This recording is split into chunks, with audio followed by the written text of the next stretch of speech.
Hello, welcome to Raymond Castile's Basement of Horror. Today we're going to look at the Hasbro Kenner 12-inch Universal Monsters series. And of course I'll give you a background and everything, but let's just get one of these monsters out right now so we can see what we're talking about. Now, all of these monsters,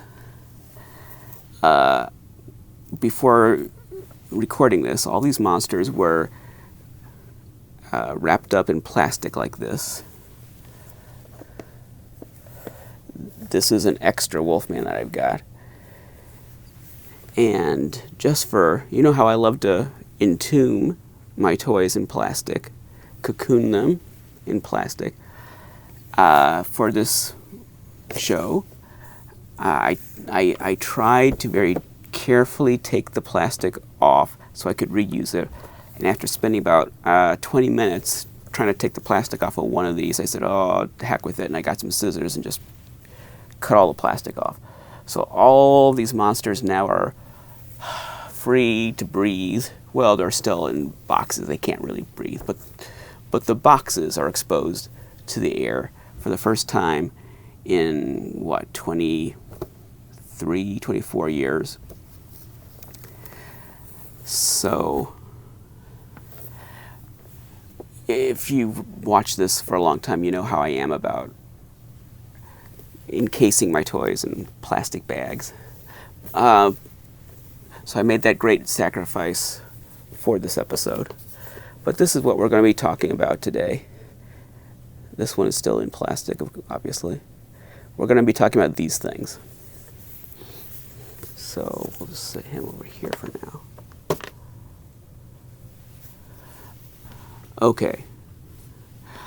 My plan is to divide this into 2 episodes. The first dealing with the first series that were sold in boxes, and the second episode dealing with the second series that were sold in plastic tubes. So we'll probably do this in 2 parts like that. Let me put you over here where you'll be out of the way. There we go.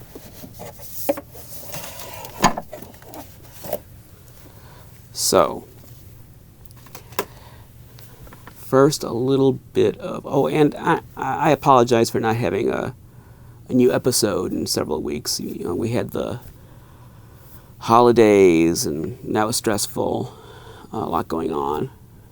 And then there was a lot going on in the world, and that was quite a distraction, and that's still going on. But I couldn't just doom scroll and fret. I had to do something productive, so I thought I better get an episode out.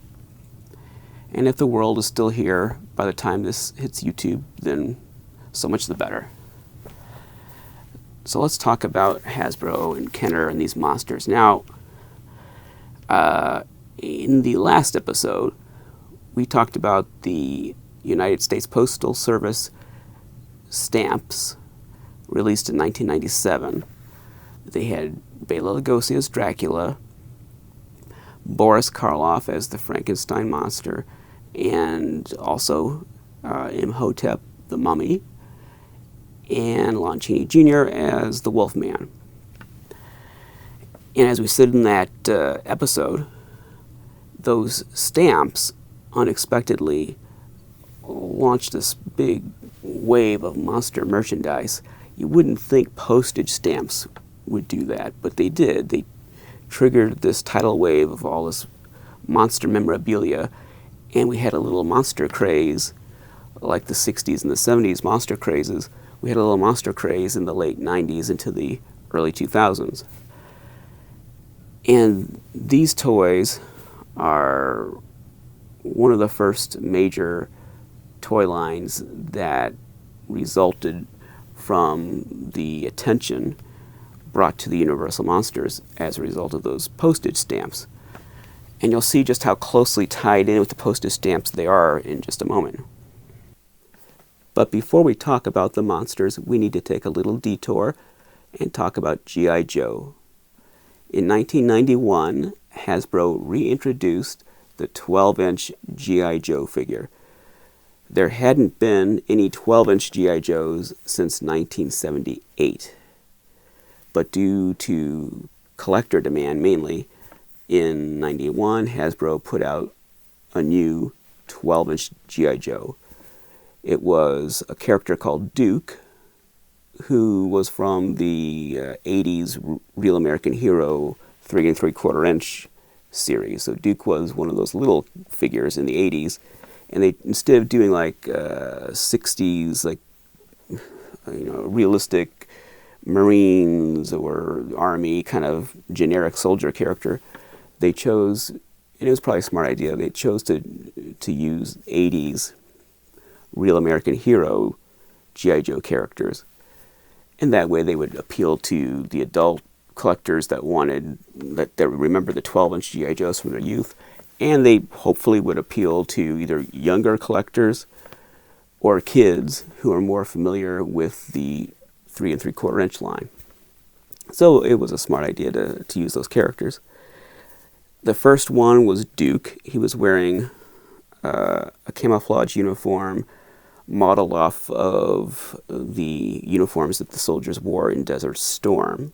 There was this big war in Iraq in the early 90s called Desert Storm. It was a big deal at the time. I remember it well. I wasn't in it, but I remember watching the war on TV. That was the first time in my lifetime that I remember the United States being at war and being aware of it. I was a kid. I was alive during the Vietnam War, but I don't remember it. I have no memory of the Vietnam War being on TV. So it was a strange experience seeing the live news coverage of the U.S. going to war in Iraq. So that was still a recent thing, and Hasbro based the look of this Duke figure on the Desert Storm soldiers. Smart idea again to connect it to that. So it was only available in Target stores. That's why it's generally known as the Target Duke. It doesn't have a target on its head. It was sold at Target stores. That was the only place you could get it. It was a limited edition figure at Target stores. And I bought one at least. I might have bought more than one, but at least I know I bought one, certainly. I was very excited about it, even though it wasn't a monster.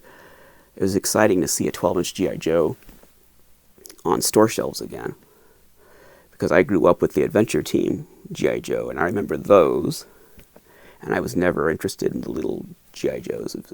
To this day, I hate to offend people, but to this day, I still don't really think of the little G.I. Joes as being legitimate G.I. Joes. I think of that as something else. That's another thing.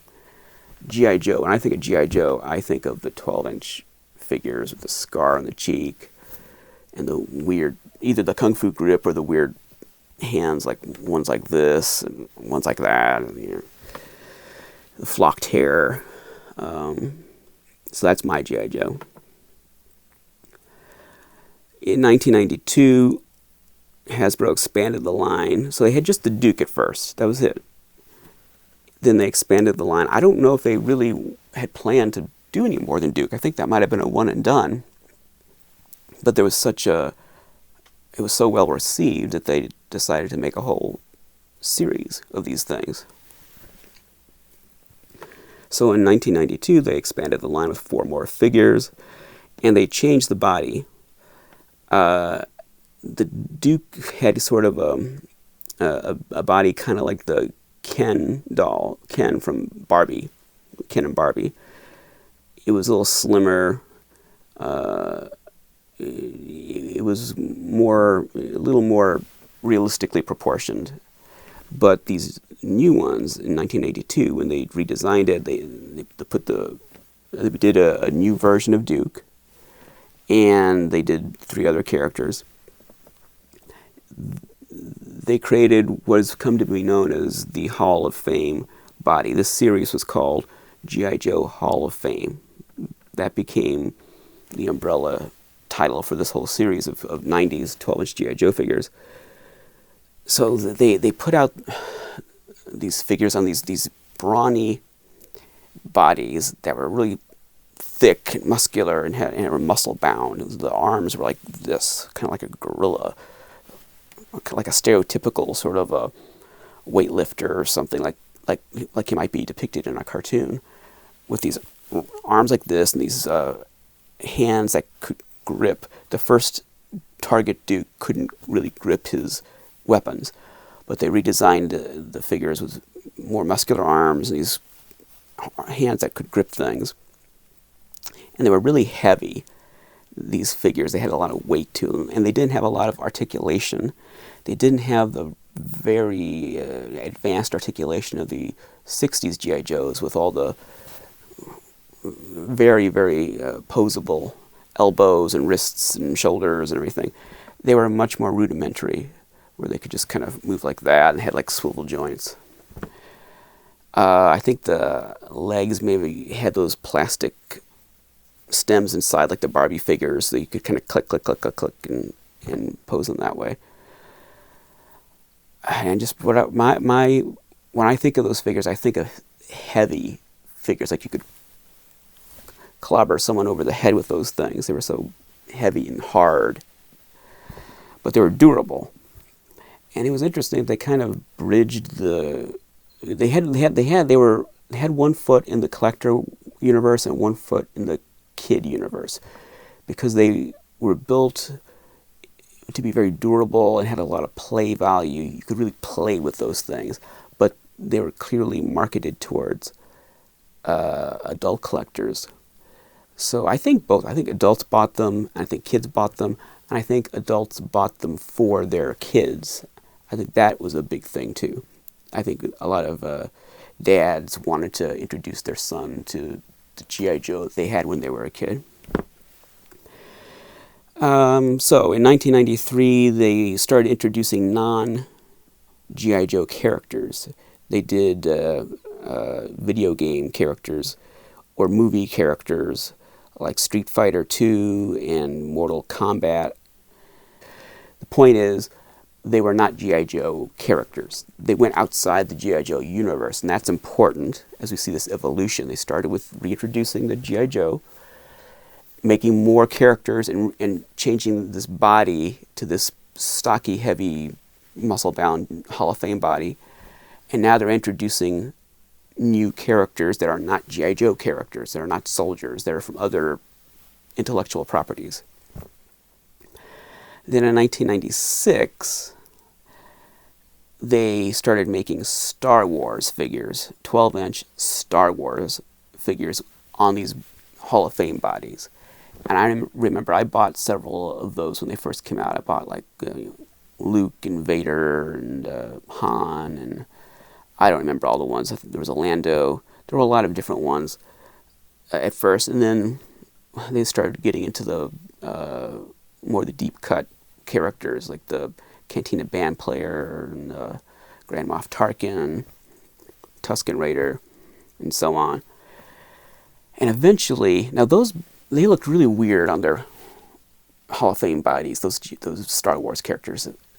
I remember looking at my original 70s 12-inch Star Wars figures, comparing them to those new ones, which were slightly smaller, particularly like Darth Vader. He was much smaller than the 70s large Darth Vader.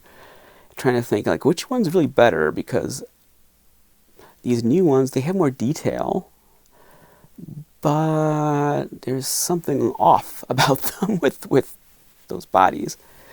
Eventually, they switched to more realistic bodies with better proportions, and they redid several of those characters. Particularly, they did a terrific Darth Vader a few years later that I still have. That he's a talking Darth Vader. You can push buttons and he says things, and his helmet comes off. He's a really good toy. And they did a Boba Fett like that, and I think they did a redesigned Stormtrooper.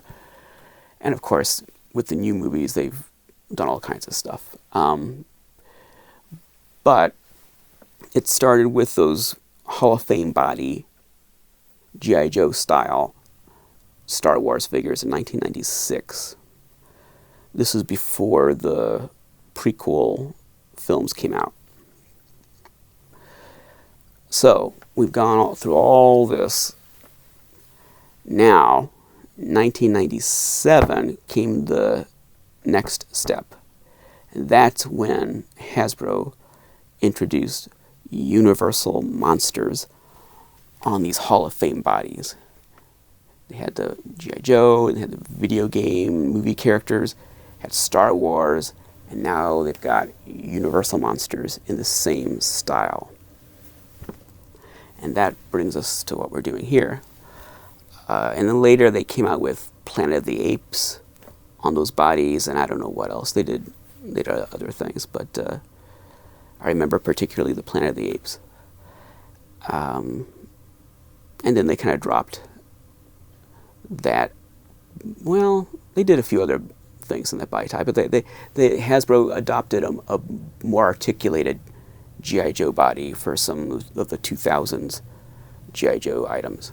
Of course, if you want to know all about the modern G.I. Joe, you want to go to the MIB Master Museum YouTube channel and look at his G.I. Joe videos. He's got a great collection of the 90s and 2000s G.I. Joe Hall of Fame figures.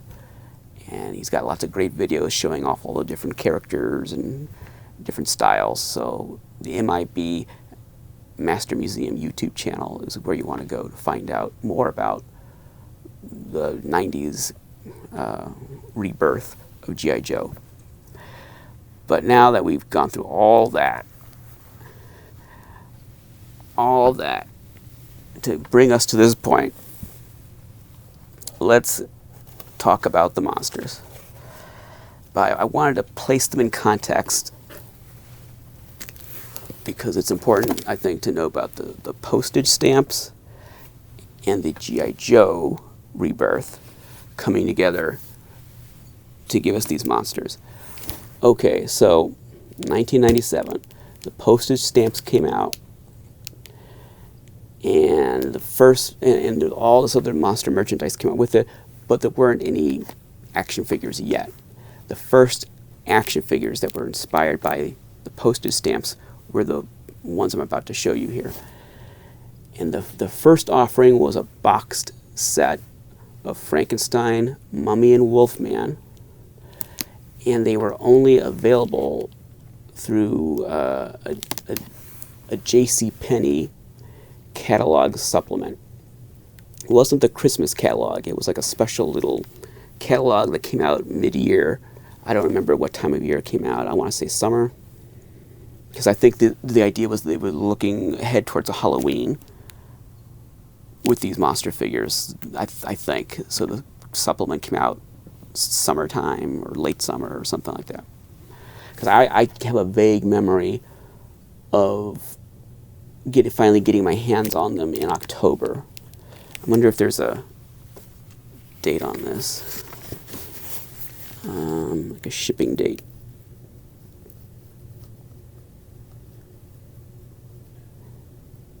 No. Oh yeah, there it is. October 17, 1997. October 17, 1997 is when this shipped. I was right. It was Halloween oriented. It was a Halloween thing. Okay, so, but it was JCPenney, and it was this catalog supplement. And I remember I used to have this catalog, and I kept it for years and years. And I finally guess I threw it out. You know, I probably kept it for 10 years and then said, I'm never going to do anything with this, and got rid of it.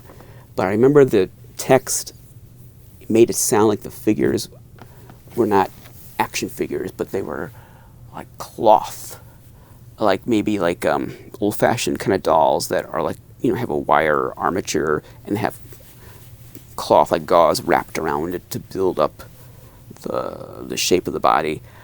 There's something about the way that it was described in the catalog made it sound like that's what they were. And I remember talking to other collectors at the time, and there was kind of a consensus, like, yeah, we thought that's what they were going to be. We were wrong, luckily. They were action figures on the Hall of Fame G.I. Joe bodies. But these were the first time that the estates of Boris Karloff and Lon Chaney Jr. had licensed those actors' likenesses for action figures. I mean, obviously there had been toys based on the Karloff version of Frankenstein, toys based on Chaney's Wolfman, toys based on Karloff's Mummy, but they never had an actor-approved, estate-approved likeness. Like the Aurora models were licensed through Universal. Ahai, Azrac Hamway figures were licensed through Universal. Remco was licensed through Universal. But they never had a separate actor's estate likeness license. They never had a separate license to use the actors' faces. This was the first time, correct me if I'm wrong, this is the first time, because I remember there was publicity about this at the time, that this was the first time that there had been any kind of a toy that sought the license to use the actors' faces. So they were historic for that reason too. Okay, so let's take this out. So I remember ordering this from the catalog and going to JCPenney's store, to the catalog pickup room, and there was this big desk, and you had to take a number or whatever and wait, and they go in the back and they get your package and bring it out to you. It wasn't delivered to your home. You had to go pick it up. And I remember being so excited about this because there'd never been a really high-end Universal Monsters action figure before. It's just been like, rack toys and stuff like that. And certainly since I'd started collecting, this was the first really major Universal Monsters toy line since I started collecting. Here it is.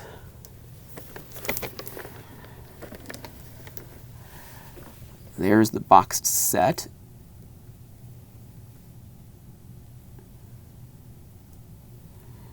It's a big box.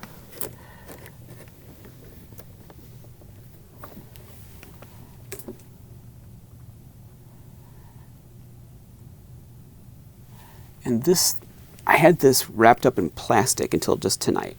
So since 1997, it's been encased in plastic until today. And so you can see that it's all about the stamps. The artwork on this box is all stamp oriented. They're not just figures of these characters. They're figures based on the stamps.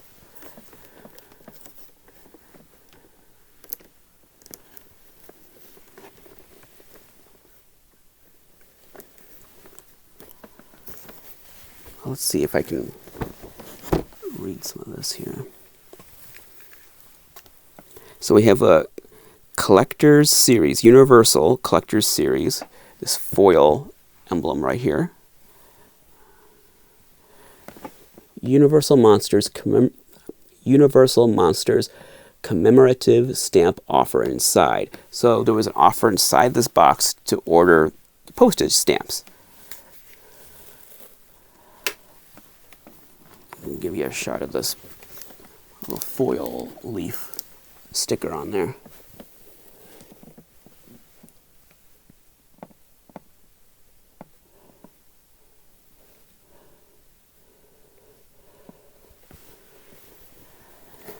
Then on the back, It's hard to take care of these big boxes. They take a beating no matter what you do because they're just so big and heavy. As much as you try to take care of them, they get little dings and things. Let's see what it says back here. Universal Studios Monsters Collection. There's no escaping them. The breath-stopping, gut-wrenching, heart-pounding sensations you get from seeing a scary movie. Those frightening menageries of not quite human form have scared us out of our wits for decades, with tales that began as nightmares and caused many for those who dared to watch.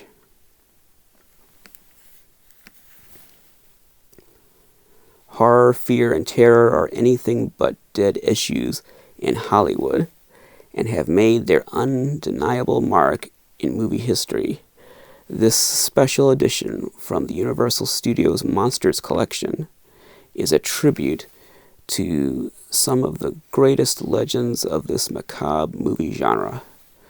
To celebrate their legacy, Hasbro Incorporated, in conjunction with Universal Studios and the estates of Lon Chaney and Boris Karloff, is proud to offer this exclusive collector's edition of Universal Studios Monsters, including 12-inch fully posable figures of Boris Karloff as the monster in Frankenstein, Lon Chaney Jr.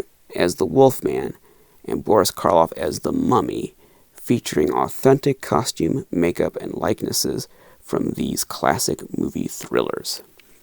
And interestingly, it's branded under Kenner instead of Hasbro. But it says Hasbro Inc. up there. But it's got a Kenner logo. I'll show you the Kenner logo here. You see the Kenner logo?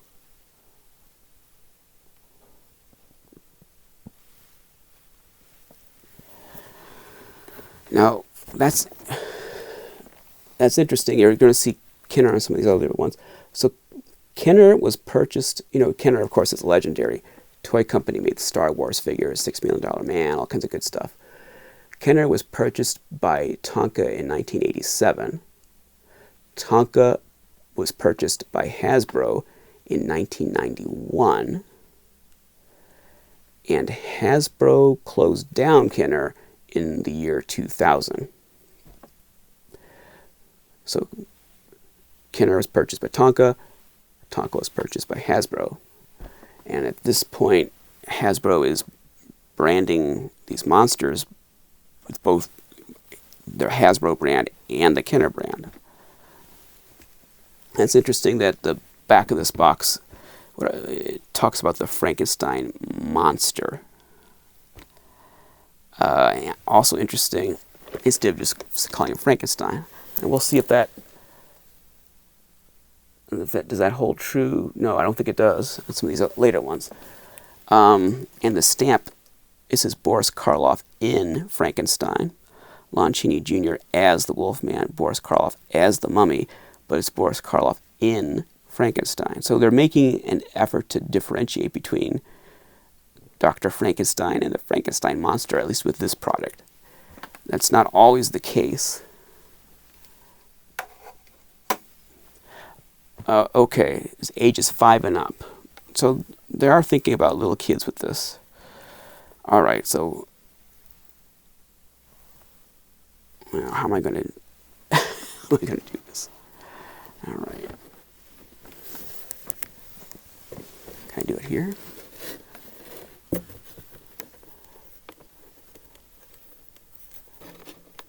Okay, let's lift this up if we can. Without damaging it. Okay, there we go. Okay. So I think we got to, you can see it pretty well there. Here it is. Wah.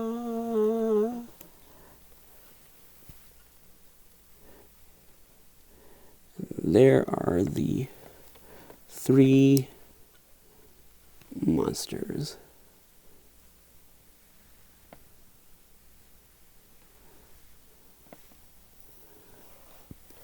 You can see some of the artwork on here. Again, it's emphasizing the stamps. All about the stamps, stamps, stamps. It's not stills from the movie or anything like that. It's all about the stamps. They look pretty good standing in there, don't they? It's a nice little set.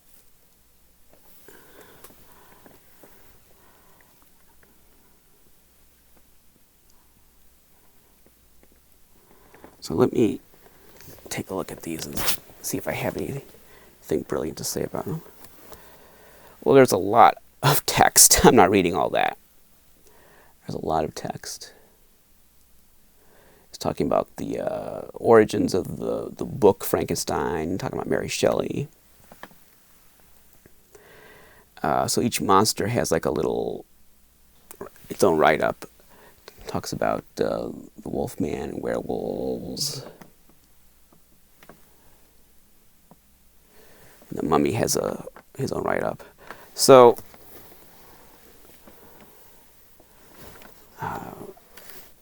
oh, and this is interesting. I'm not going to take that out. Look at this.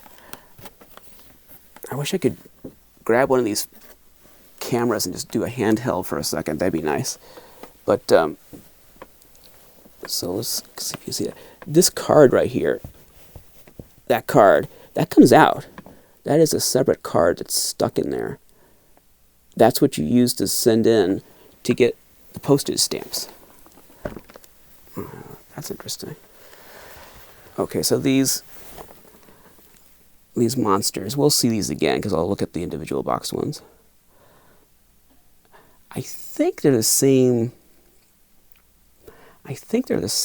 versions that were later sold in individual boxes. I was looking to see if there was any difference in them. I don't think there is.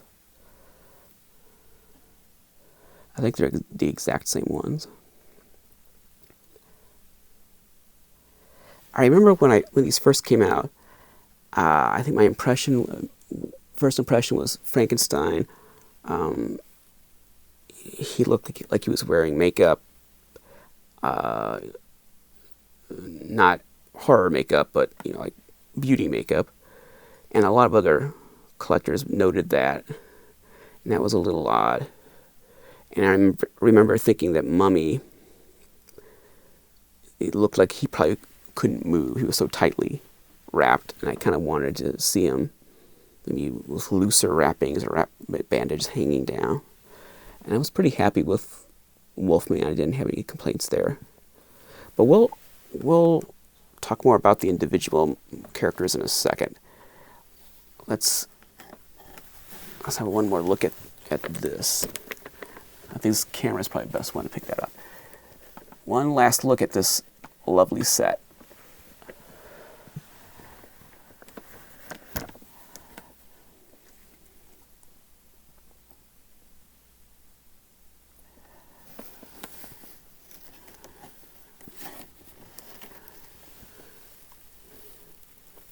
Those three monsters standing side by side. First time there had ever been anything like that. They're like 12-inch G.I. Joe style monsters. There had been 8-inch, obviously, and the Remcos, I think those are 9 inches, 9 or 10 inches, I don't remember. Mego style, A-Highs are like Mego style figures, and the Remcos are sort of like Big Jim style. But there'd never been 12-inch articulated monster toys before. That was a new thing. And I will, in the days to come, wrap this up in plastic again so it can survive another 20 years.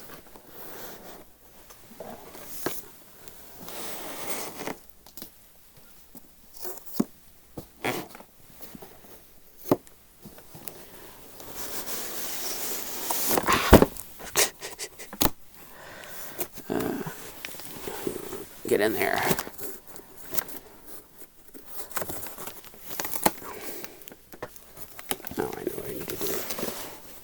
this. There we go. And this doesn't really push in there. Made in China. Okay, where can we put you? Oh, you're out of the way. Put you over there. Okay. Whew. All right. So let us. Okay. So that was 1997. 1998. They reissued those three we just saw in individual boxes, and they added the Bride of Frankenstein.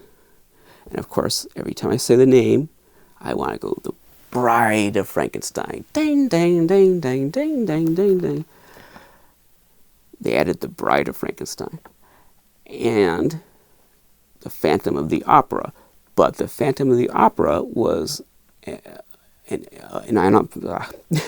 Phantom of the Opera was an online exclusive that you had to buy at HasbroCollectors.com. So they had a website, HasbroCollectors.com. You couldn't find Phantom in stores. You had to get him through the website. He was a web exclusive. Okay, so let's look at these.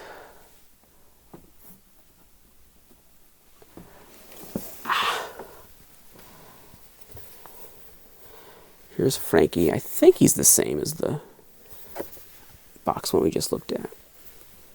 Okay, so here's the individual box Frankenstein. And we see the dawn of this green and purple color scheme, which would become ubiquitous. And other companies, other products would use that. Universal would brand the monsters with that green and purple color scheme. And Sideshow, all their carded action figures would have this color scheme on the package. It was mandated by Universal. And it's got this little Hasbro Signature Series holographic sticker there. And I want to say that some of the G.I. Joes had that too, but I'm not sure. There you've got Boris Karloff artwork, not generic, but actual Boris Karloff artwork. You've got the blood splatter Universal Studios Monsters logo, and I don't know what year that was introduced. I don't know if this is the first product line that used that. I know that the Sideshow figures used it. I don't know what year that was introduced. And it looks like they're calling the character Frankenstein. Yeah, so they're calling him Frankenstein. Now, on the back, there is a write-up about the character. And there, even though this is Frankenstein here, they call him Frankenstein's Monster in here. There's the blood splatter.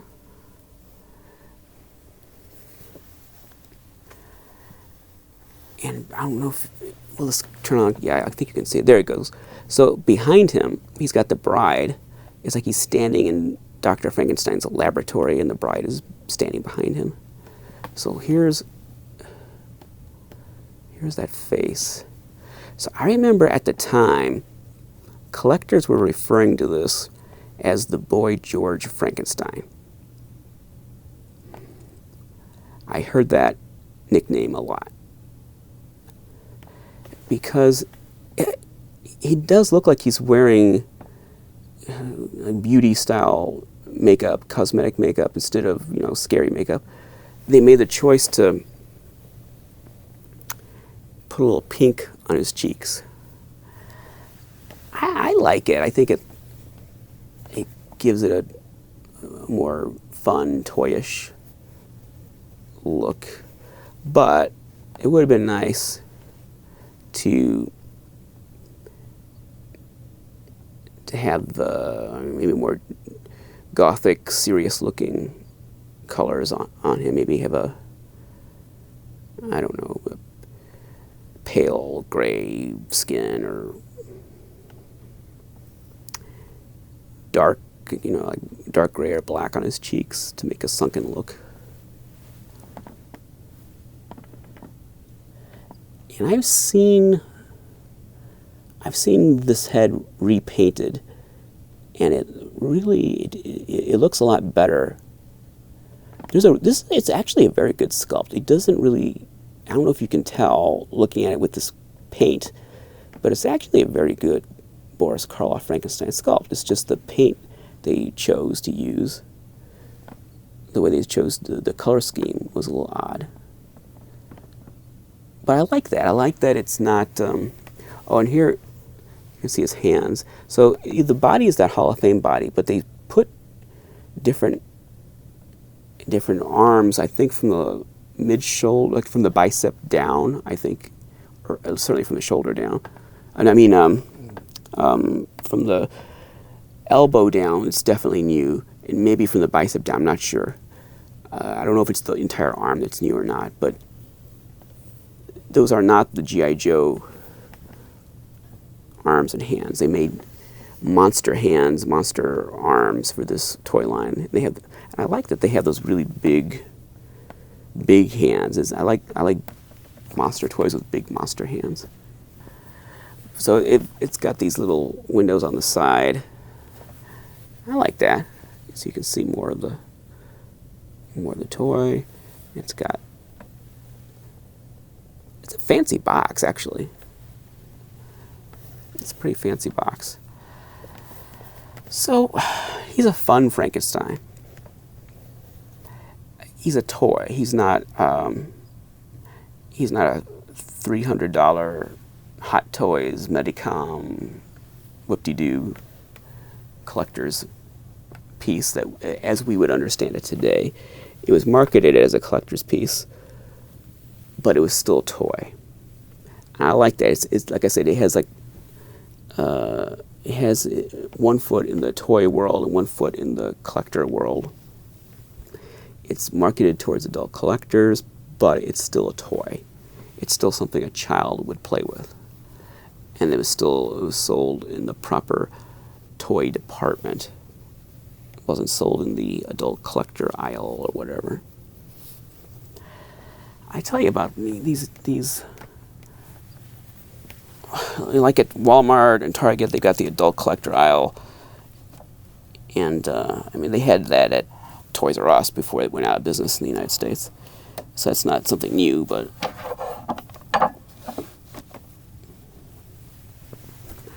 I'm just not down with that. I collect toys. Everyone is so excited about all these expensive, adult-oriented toys. And they're not toys. If they're not made for children, then they're not toys. And I can sort of go along with it in the 90s into the 2000s because there's still sort of that toy aesthetic lingering, and they're still sold in normal stores in the toy department, and there's still some kids that are being introduced to these things and buying them to play with. But once you get past, like, I don't know, 2010-ish, thereabouts, the first few years of the century, there aren't any kids playing with this stuff anymore. So I really wonder if I want to keep buying, like, the new Mego figures, the NECA figures. I guess those are the two big ones, but a lot of stuff like that they look like toys, but they're strictly made for adults, 100%. And understandable. That's the smart move, because kids just they're not playing with toys anymore. But do I want to collect this stuff? Is that why I collect? I collect toys. I don't collect collector's pieces. I collect toys. So I like that these are still toys. That's important to me. I think other people have the opposite feeling. They would rather the toy be more collector-oriented. I would rather it be more toy-oriented. But what's the point of making a toy in 2021 if kids aren't going to play with it? Even if it looks like a toy, it's still not really a toy because it's not made for kids. It's made to imitate something that theoretically would have been made for kids in another era, but it's not really made for kids. So it's going off on a tangent there. These are made for kids and they're made for adults. I like that. They're both. They're made for kids and adults. And I have been to conventions where I saw kids running around with these in their hands. So they did find a way into the hands of kids. Here's Wolfman. Now I like the way he's packaged with his arms up like that. That's a great pose for the Wolfman. Better than in the 3-figure box set. I like this pose. Of course, that wouldn't have worked in the big box set because the top of the box was too low. But here he has room to throw his arms up like that. And his legs are kind of spread. So his head's down lower, so he has room to do that. But I think that's really cool, the way they packaged him with this action pose.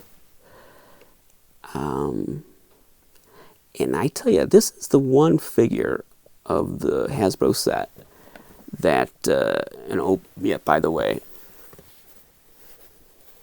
it's got the Kenner logo on the back.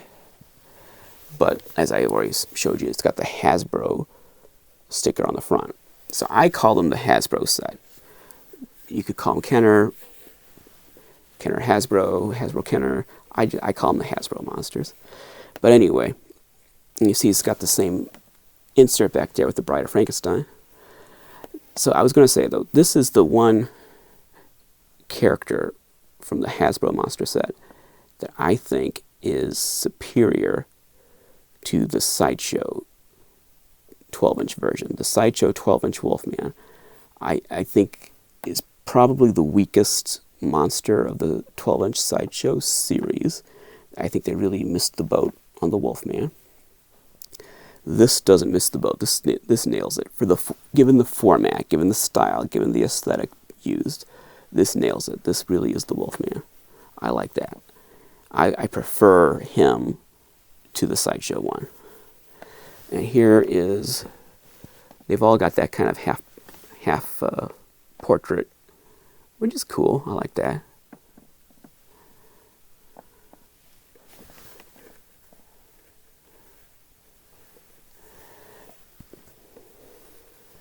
Not a lot to see on the side view on this one.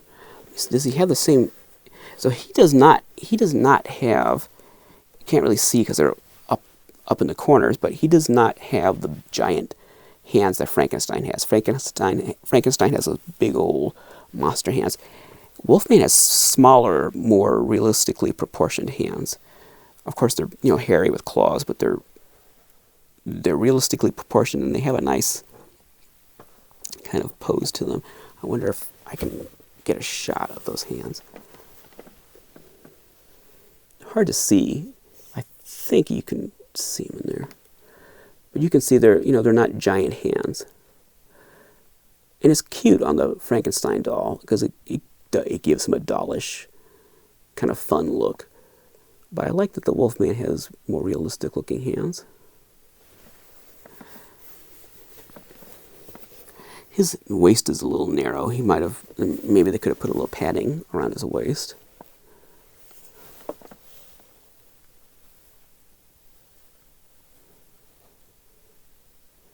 Is it the most screen accurate likeness in the world? No. Does the Sideshow 12-inch Wolfman, does that likeness look more like the movie character? Yes. But does it capture the spirit of the character? No. I think this one, the Hasbro one, captures the spirit of the character.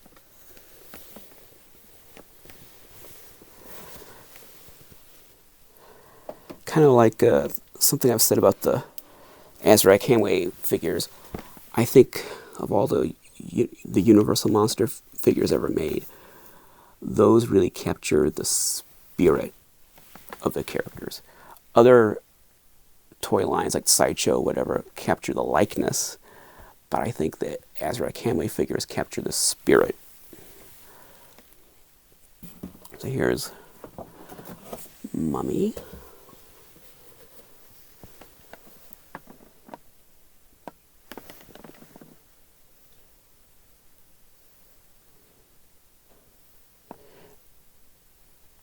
And this is a great likeness of Boris Karloff. That is a great Karloff mummy likeness. And that's a great looking painting on the box. That's a great illustration.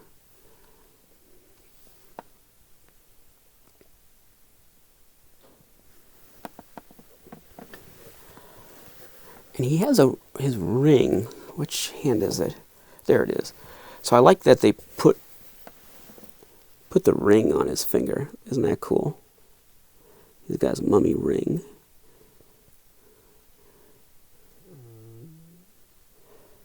And his hands are slightly oversized, not as much as the Frankenstein.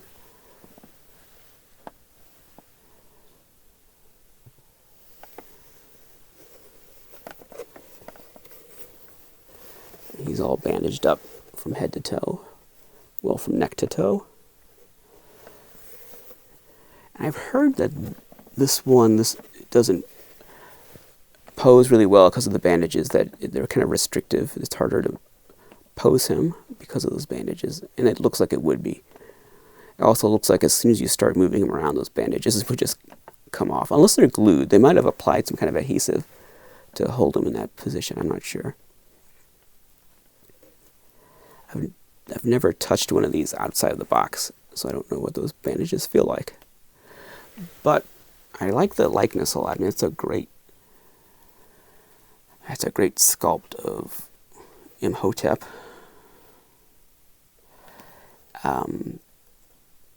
Do I wish it was Karis? Yes, and my wish will come true when we look at the second series. But I know at this point Universal was already pushing Imhotep as their mummy.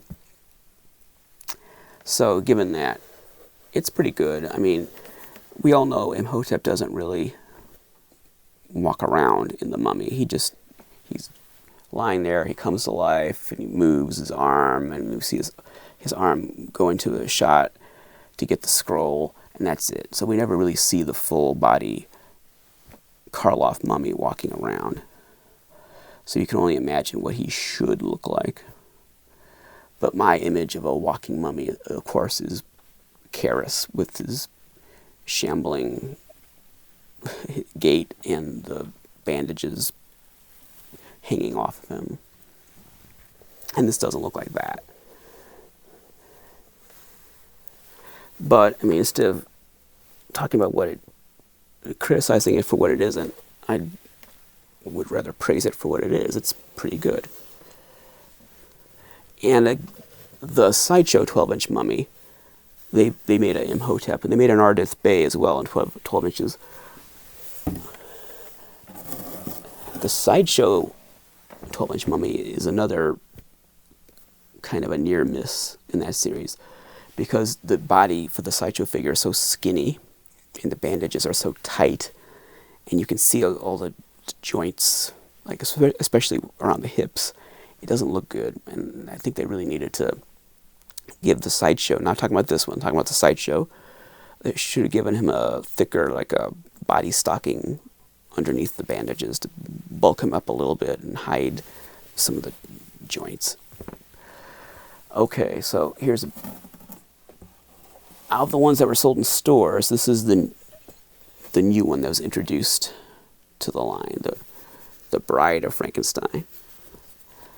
Now, does she look like Elsa Lanchester? No. But for a bride doll, she looks pretty good. And I like her hair. She's got her little lightning streaks, and they look good. Now, this box is, I noticed some of the other ones, they've got some scuffing. I think my standards must have been different in the 90s. Because look at this, all these little scuffs and wear on the back. You know, today I would never have, maybe every box had that. Maybe there just wasn't any other choice. I think what it was I picked her because of the look of her hair. I think that was it. Because I know I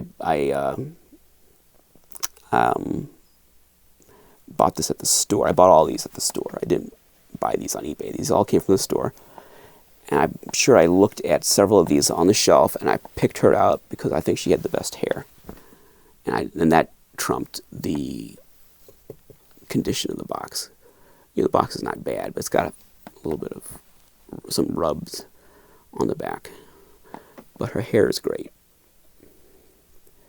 And you know, as I look at her on the screen here, she does kind of have an Elsa Lanchester look. It's definitely not a serious actor likeness. I think that's one place where Sideshow really did a great job. Both their 8-inch and their 12-inch Elsa Lanchester bride figures look reasonably like Elsa Lanchester. And here's the illustration. The Bride of Frankenstein. There's her hair. And, yeah, I'm not sure if even that painting is really supposed to be dead-on Elsa likeness. It feels like they were deliberately trying to just miss the Elsa likeness. They were trying to get 80% of the way, but not 100%, probably because they were concerned about the rights to the likeness. And she has petite little hands, skinny little arms, and they're all bandaged up. I like that. I like that her arms are bandaged like a mummy. And Sideshow did the same thing, but this came out first. And that was interesting. You would have thought they might have sculpted on bandages. She's got a luxurious gown. I don't think it's not, I say luxurious, maybe it's not quite so luxurious, but it's not as flowing as the Sideshow gown. With the Sideshow bride just has a gown that just goes on and on forever, but you just, when you display her, it's all bunched up.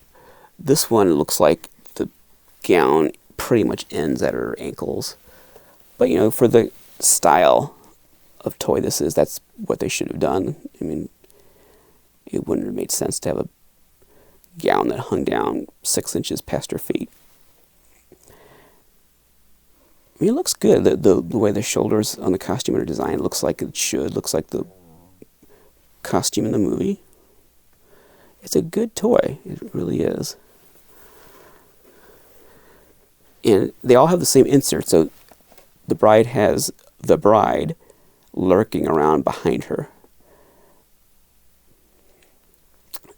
That must be her id, her other self, lurking behind her. Maybe that's her conscience. I don't know. So there's the bride.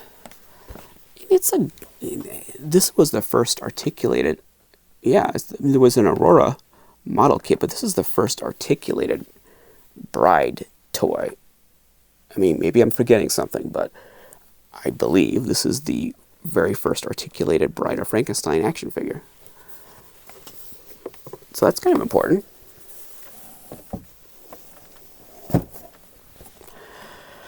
Okay, here's the Phantom of the Opera.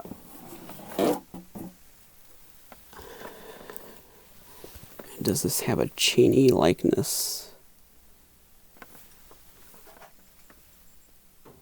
Yes. So this is a licensed Lon Chaney estate Phantom of the Opera. There he is. He has eyebrows. That's always a pet peeve of mine. Whenever a Phantom toy has eyebrows, because the Phantom in the movie does not have eyebrows. The Aurora kit gave him eyebrows. Sideshow their 8-inch and 12-inch Phantoms correctly do not have eyebrows, but their premium format Phantom does, strangely enough. The really expensive deluxe Phantom, that one, the 18-inch tall premium format, that did have eyebrows, and I thought that was weird. Trick or Treat Studios has those, what are they, ornaments or busts? I don't remember. But they put out a Phantom, I think it's a bust. It's like a little, I think it's a Christmas ornament or something, but it's a little bust. And it has eyebrows. And I know that those heads are being planned for 12-inch figures. So I really hope they get rid of the eyebrows before they do the 12-inch figure. So, but this one, this figure, this guy, he has eyebrows. It's okay because it's a toy. It's a lunk-headed, doofy, clunky toy, and I like that. If it, in the Sideshow figure, that's trying to be more serious, and it doesn't have eyebrows. Good. The premium format is supposed to be this deluxe, the Sideshow premium format, this deluxe, super duper elite display figure, but it's got eyebrows. I know I'm spending like half an hour talking about eyebrows. It's just a pet peeve of mine. The Phantom of the Opera, the Universal Lon Chaney Phantom, does not have eyebrows. But this one does. Let's see, you can't see his hands because his cape's covering it up. And the illustration is, yeah, the illustration, they gave him eyebrows. There's the Phantom of the Opera illustration. And that's interesting, he's not looking, he's more like the Bride, he's looking off to the side, he's not looking straight ahead like the Frankenstein, Mummy, and Wolfman, where they were looking straight ahead and their face was cut in half. This one, he's looking off to the side, mimicking a famous still from the movie where he's got that angled look.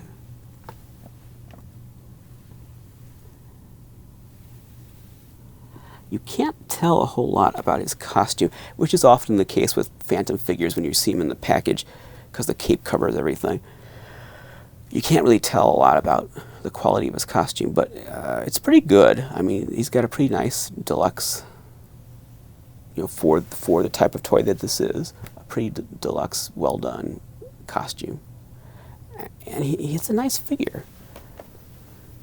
I like the look. For this format, I like the look, I like the style. Very Remco-esque. Reminds me a lot of the Remco Phantom. I like his green skin. If it was if this were supposed to be a more serious kind of a toy, I would not want the green skin. But since this is a toy, I like the green skin.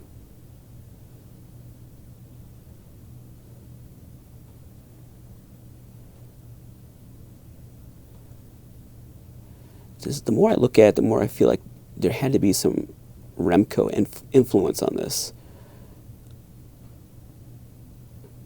It really does seem like it harkens back to the Remco figure. And some of these other ones do as well. I think you can kind of see it, even like the Wolfman and the Mummy being a very realistic Imhotep likeness like the Remco figure. I think there's definitely a callback to Remco with this line. So this was the one that you had to send away for. You had to go online to HasbroCollectors.com and order it.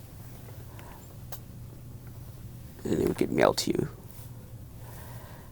So that's all the first wave of figures. Now, I don't remember where I got this. This is a little booklet. I think this comes in the boxes, I want to say. Or otherwise, where did I get this? I think there's a little booklet like this in these boxes, and how I got this one, I'm not sure. But it folds out, and you can get a little preview of the next episode because it's got well, these are the ones we've already seen, for the most part. And it's got a little preview here of some characters we have not seen. So this is a nice little booklet. I like this. Cool little photos of these things. So we've got, that's the Phantom. Right there is a Phantom. But here we're going to see in the next episode, Invisible Man. And the biggest deal, the crowning glory of this series of toys, a Karis. Lon Chaney Jr. Karis. Not Karloff, but Karis. That's exciting. We'll see him next time. And then here we've got a creature. Can you believe they made a creature for this set? They did. And Count Alucard, the son of Dracula. Can you believe they made him? And I think I already pointed out Invisible Man, but just in case, they made Invisible Man. So this booklet, you could order these. There's a little mail order thing. You could order the figures you want, send them for them. And they're different prices. So Son of Dracula, Creature, Phantom are $24.99. Invisible Man is $24.99. The Mummy's Tomb, that's the Karis, is $24.99. But Wolfman, Frankenstein, Mummy, Bride are $19.99. Plus $3.98 for shipping, handling, and insurance. I have enclosed my check or money order for the total amount. Do you remember money orders? Does anybody use that anymore? I haven't bought a money order in years and years and years.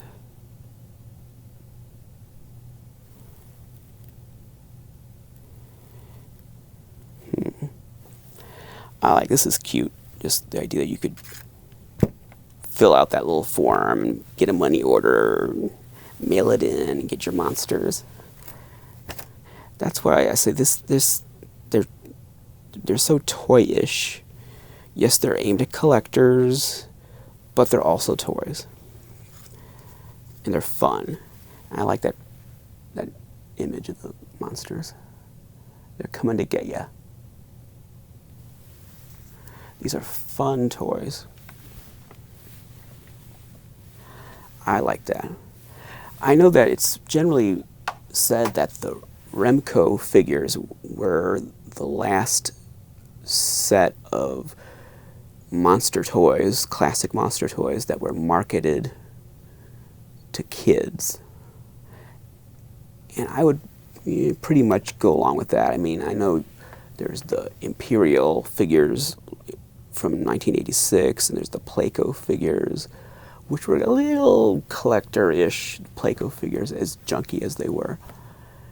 But I get it, as far as like articulated, costumed, well-done monster figures, the Remcos were the last hurrah. That's generally correct. But I would argue that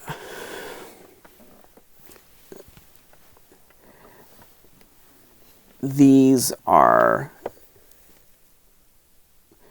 if not the last set of kid-oriented monster toys, then at least they're the last set of good monster toys that had an eye toward playability and an eye toward children. Yes, they're marketed to collectors, but they're obviously toys. They obviously they were trying to have it both ways. They were trying to sell to adults who were collecting and trying to sell to kids as well, because they look like toys, they're designed as toys, they're packaged like toys, they're toys. So not to take anything away from the Remco set, but I think you have to put a little bit of an asterisk when you're talking about the Remcos being the last great set of monster figures made for kids.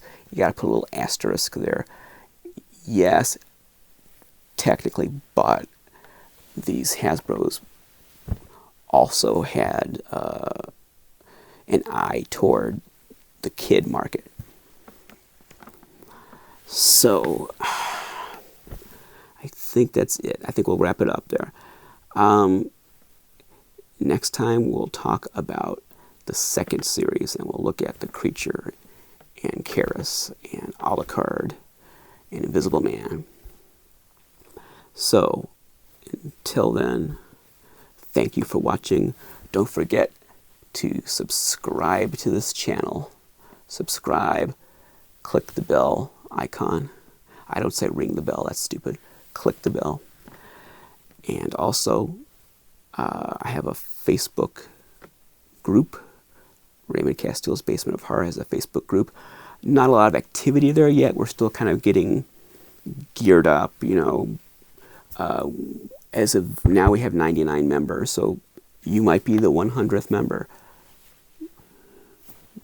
Give it a try. It might be you. You don't win anything, I'm sorry, but it'd be kind of fun to be the 100th member. But I think that place will become more active in the near future. Right now, kind of ramping up, just trying to get people to join, and then we'll see what happens. So join that Facebook group. I'll put a link in the description. Subscribe if you have not subscribed already. And I'll see you next time with more Hasbro Monster show and tell. Until then, remember that the one who dies with the most toys is dead.